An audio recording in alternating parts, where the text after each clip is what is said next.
Masa depanku masih suci, itu adalah topik pembahasan kita pada program ini, malam hari ini tentunya di malam yang suci ini. Dan juga tidak ada salahnya kalau Anda perhatikan kepada diri Anda ketika Anda memikirkan masa depan. Banyak orang yang selalu ingin terburu-buru, tergesa-gesa untuk mendapatkan masa depan yang lebih baik sehingga tindakannya terlihat tidak menyenangkan bagi orang lain yang membuat orang lain justru terganggu. Dengan hal seperti ini bagaimana Pak? Ada istilah anak-anak muda, lebay, pernah dengar? Good, alay, kamseupai. Pernah dengar ya? Kamseu itu ya. Kamseu, kampungan. Tahu nggak? Itu sulit di shake off. Itu sulit, bukan hanya di dust off, di shake off. Itu sulit dihilangkan dari diri kita. Karena kita itu tergesa-gesa, kita itu ingin memajukan diri sendiri, mengutamakan kepentingan, marah kalau kita dilukai. Sehingga kadang-kadang orang bilang, kok norak ya? Gitu. Nah, cara paling sederhana adalah melihat diri Anda besar. Mau kita buat latihan mental sedikit ya? Tolong Anda berdiri yuk. Oke, ini latihan ya. Jangan mengangkat kepala dan melihat ke saya sebelum Anda berhasil. Berhasilnya itu begini. Yuk lihat ke bawah, di depan ini saya tunjukkan tangan saya di sini ya. Lihat ini, jangan punya saya. Oke, lihat diri sendiri di situ. Lihat. Lalu lihat bagaimana tubuh Anda meninggi. Lalu menjadi lebih jauh. Lantai itu menjauh dari Anda. Terus kerasa sekali bahwa sebetulnya Anda tinggi dan membesar dan lantai itu menjauh. Kalau sudah bisa bayangkan itu, angkat kepala Anda. Yang belum nanti diulangi lagi di rumah, tapi duduk dulu. Yang tadi merasa melihat dirinya naik, merasa siapa? Ada, terasa seperti lantai itu menjauh dari Anda. Good, see?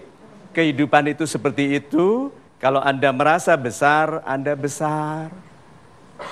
Kalau Anda merasa tinggi, Anda tinggi. Jadi besarkanlah hati supaya masalah tidak kelihatan terlalu berbahaya.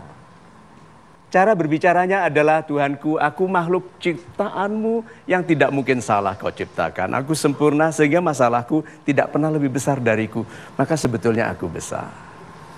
Katakan seperti itu. Hasilnya adalah anggun. Dengarkan definisinya. Keanggunan adalah perilaku orang besar. Tidak ada orang kecil bisa anggun. Ya. Nah berarti kalau begitu, tugas kita membesarkan diri dulu. Jangan stres mengenai keanggunan. Lihatlah diri dengan penuh hormat. Katakan yang baik tentang diri sendiri. Berikanlah pakaian tidak harus yang paling mahal tapi yang bersih dan rapi. Tuh, dekatkan diri Anda dengan orang-orang baik.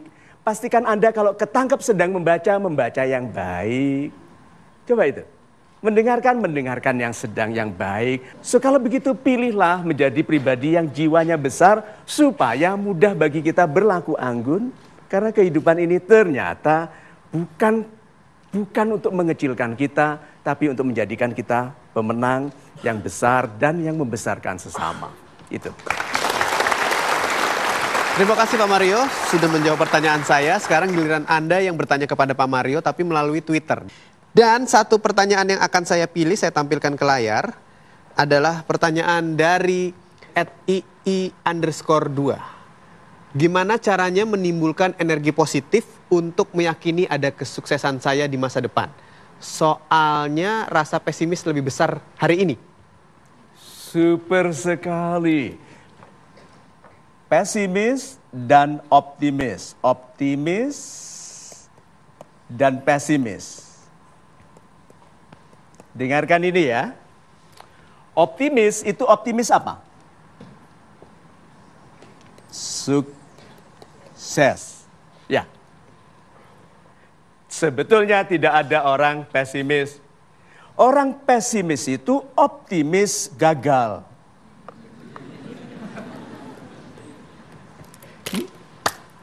Ya. Jadi ada anak 2 Yang satu optimis sekali, yang satu pesimis sekali. Lalu orang tuanya tanya ke dokter penyakit, dokter jiwa, ahli jiwa.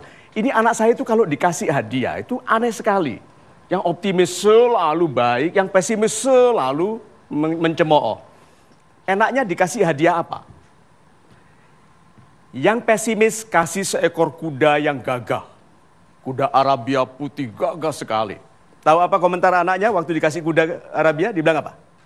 Paling sebentar lagi mati. Yang optimis dikasih apa? Kotoran kuda. Dia bilang terima kasih papa, tahun ini kotorannya, tahun depan kudanya. Ayo, lebih enak mana hidupnya orang yang optimis atau pesimis?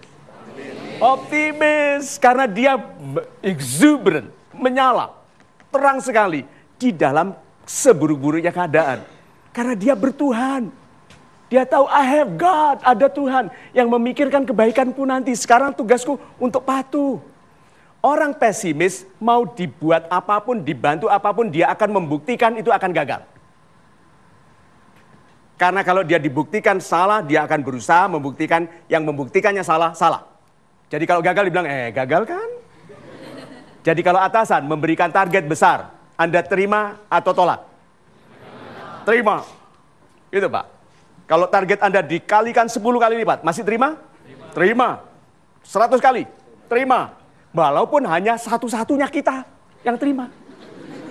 Terus atasannya bilang, lu semua nggak terima kok kamu terima. Lah Bapak kan sendirian nanti Pak. Kedua, atasan Anda menyukai Anda yang setuju dengan target yang besar karena Anda berupaya membuktikan Anda benar. Yang menolak target akan membuktikan atasannya salah. Itu sebabnya gagalkan mencapai target. Gitu.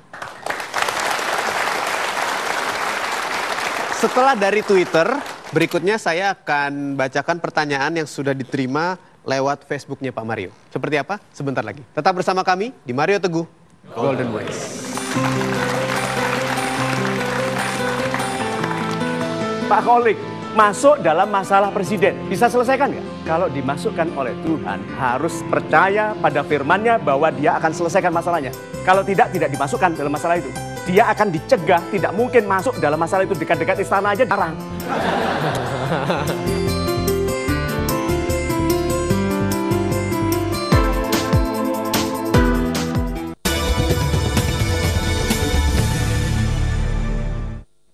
Didukung oleh Kokita. So what colors make your dreams come